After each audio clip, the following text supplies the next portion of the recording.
All right, today's book is one of my favorite books. It's called Miss Rumphius, and the stories and the pictures are by Barbara Cooney.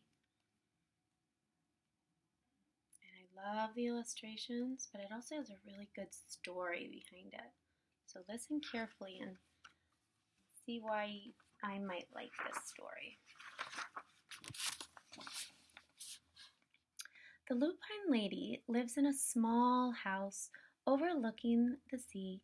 In between the rocks around her house grow blue and purple and rose-colored flowers.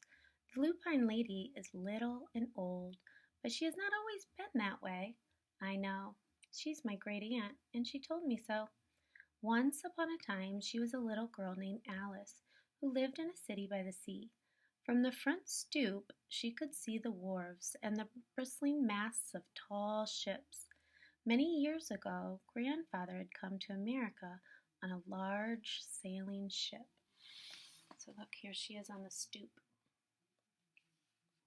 Can you use the picture clue to think about what a stoop is?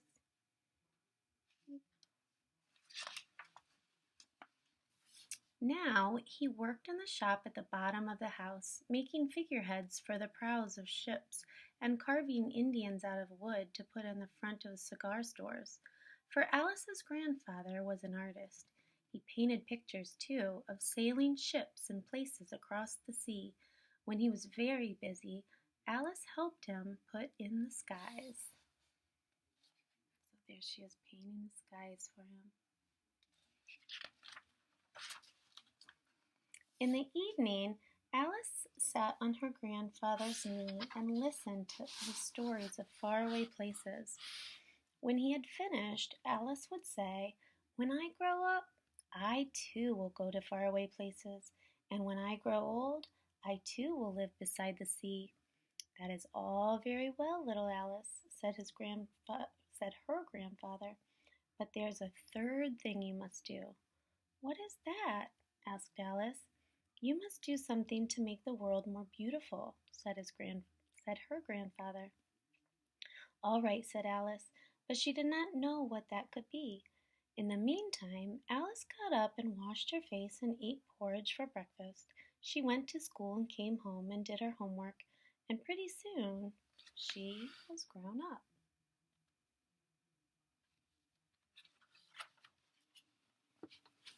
Then my great Aunt Alice set out to do the 3 things she had told her grandfather she was going to do. She left home and went to live in another city far from the sea and the salt air. There she worked in a library, dusting books and keeping them from getting mixed up, and helping people find the ones they wanted. Some of the books told her about faraway places. People called her Miss Rumphius now. What do you think was her job? Maybe a librarian, working at the library?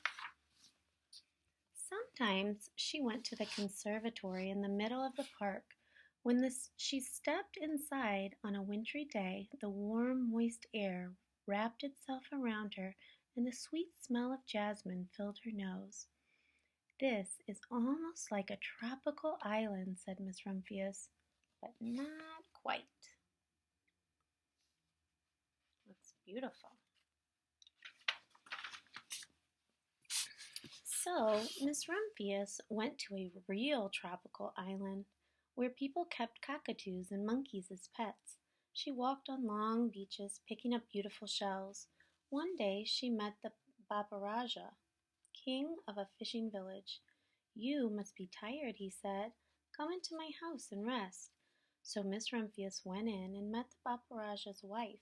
The Babaraja himself fetched a green coconut and cut a slice off the top so that Miss Rumphius could drink the coconut water inside. Before she left, the Babaraja gave her a beautiful mother-of-pearl shell on which he had painted a bird of paradise and the words, "You will always remain in my heart. You will always remain in mine, too," said Miss Rumphius.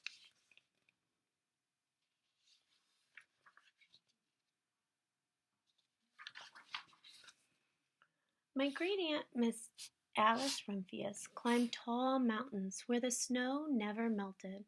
She went through jungles and across deserts. She saw lions playing and kangaroos jumping, and everywhere she made friends she would never forget. Finally, she came to the land of the lotus eaters, and there, getting off of a camel, she hurt her back. What a foolish thing to do, said Miss Rumphius. Well, I have certainly seen faraway places.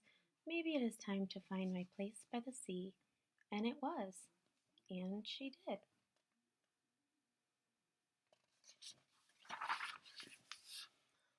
From the porch of her new house, Miss Rumphius watched the sun come up.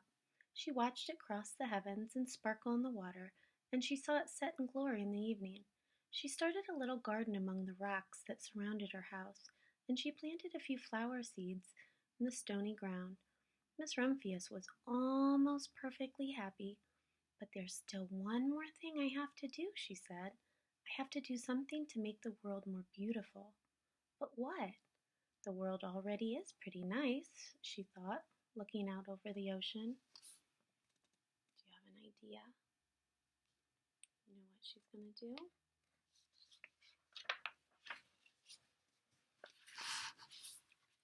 The next spring, Miss Rumphius was not very well.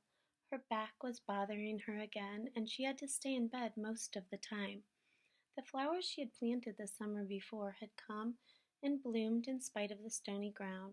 She could see them from her bedroom window, blue and purple and rose-colored. Lupines, said Miss Rumphius with satisfaction. I have always loved lupines the best. I wish I could plant more seeds this summer so that I could have still more flowers next year. But she was not able to.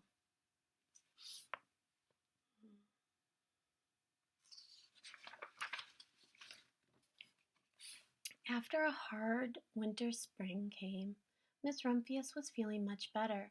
Now she could take walks again.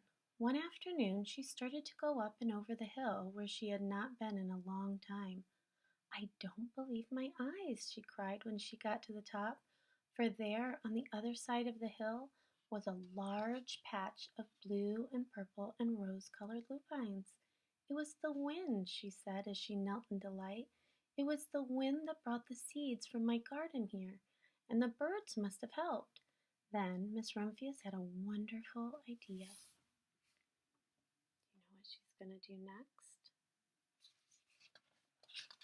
Think about that third thing she needed to do. She hurried home and got out her seed catalogs.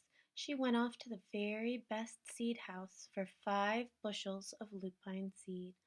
All that summer, Miss Rumphius, her pockets full of seeds, wandered over fields and headlands, sowing lupines.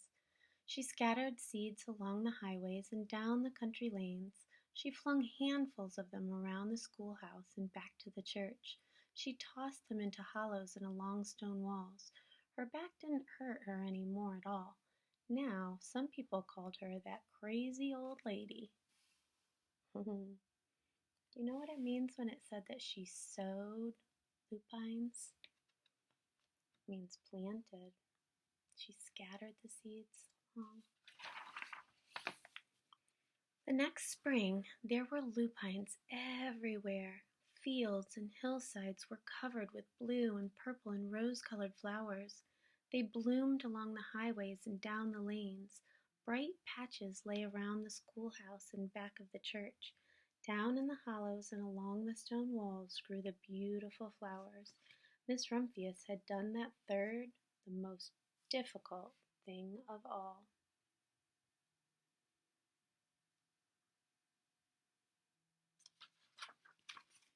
My great-aunt Alice, Miss Rumphius, is very old now. Her hair is very white. Every year there are more and more lupines. Now they call her the Lupine Lady. Sometimes my friends stand with me outside her gate, curious to see the old lady who planted the fields of lupines. When she invites us in, they come slowly. They think she's the oldest woman in the world. Often she tells us stories of faraway places. When I grow up, I tell her, I too will go to faraway places and come home to live by the sea. That is all very well, little Alice, says my aunt, but there's a third thing you must do. What is that? I ask. You must do something to make the world more beautiful. All right, I say.